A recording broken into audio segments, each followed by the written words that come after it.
नमस्कार, तुम्हा सर्वांचं आपल्या स्टडी पॉईंट या यूट्यूब चॅनलमध्ये स्वागत आहे. तर अंगणवाडी एम्प्लॉई न्यूज. अंगणवाडी आशा कर्मचाऱ्यांना आर्थिक सुरक्षितता लाभणार, आता PF मिळणार, याबद्दल संपूर्ण सविस्तर माहिती या व्हिडिओच्या माध्यमातून जाणून घेणार आहोत. तत्पूर्वी तुम्ही जर आपल्या स्टडी पॉईंट या यूट्यूब चॅनलवरती जर नवीन असाल तर आपल्या या चॅनलला लगेचच लाईक आणि सबस्क्राईब करायला विसरू नका.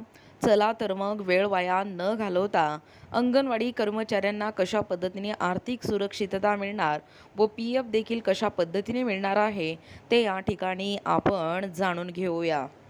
बघा, या ठिकाणी तुम्ही टायटल पाहू शकता. टायटल काय आहे बघा, anganwadi employee news update. Anganwadi ASHA कर्मचाऱ्यांना आर्थिक सुरक्षितता लाभणार, आता PF मिळणार.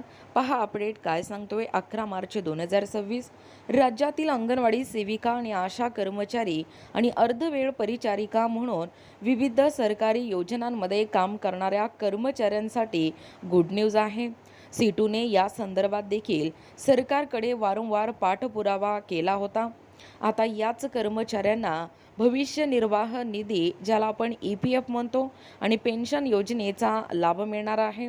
सुमारे 9,015 कर्मचाऱ्यांना भविष्य निर्वाह निधी, ज्याला आपण EPF म्हणतो, आणि पेन्शन जी आहे ती पेन्शन योजना लागू करण्याचा महत्त्वपूर्ण असा निकाल प्रादेशिक भविष्य निर्वाह निधी आयुक्त अमित वशिष्ठ यांनी या ठिकाणी दिलेला आहे. बघा, एकूणच सुमारे 9,015 कर्मचाऱ्यांना EPF आणि पेन्शन योजना लागू करण्याचा निकाल या ठिकाणी आपले प्रादेशिक भविष्य निर्वाह निधी आयुक्त अमित वशिष्ठ यांनी दिलेला आहे.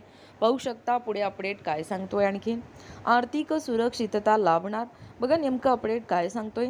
खरं तर आरोग्य, पोषण आणि महिला बालकल्याण क्षेत्रात हे कर्मचारी अनेक वर्षांपासून मोठे योगदान देत होते, मात्र त्यांना सामाजिक सुरक्षा मिळत नव्हती आणि याच निर्णयामुळे हजारो कर्मचाऱ्यांना आर्थिक सुरक्षितता लाभणार आहे.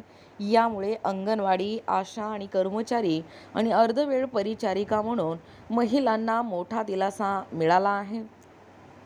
बघा, महत्त्वाचा निर्णय काय आहे.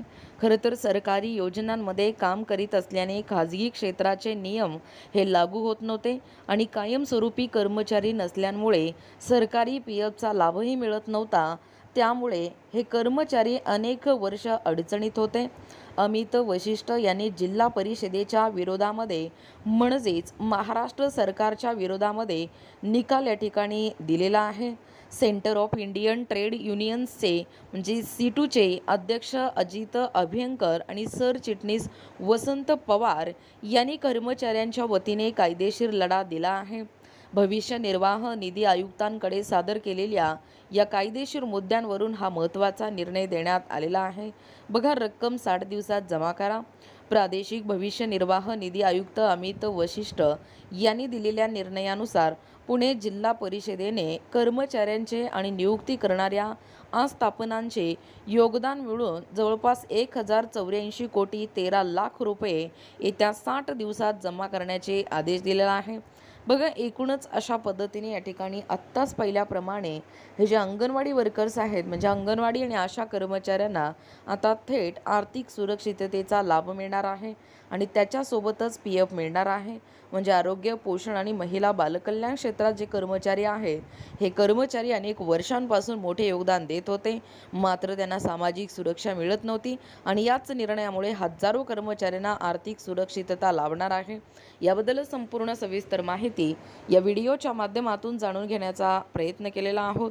अशाच प्रकारचे नवनवीन अपडेट पाहिजे असतील किंवा तुम्हाला जर आमच्या अध्यापनाचे व्हिडिओ आवडत असतील किंवा तुम्ही जर आपल्या स्टडी पॉईंट या यूट्यूब चॅनलवरती जर नवीन असाल तर आपल्या या चॅनलला लगेचच लाईक आणि सबस्क्राईब करायला विसरू नका.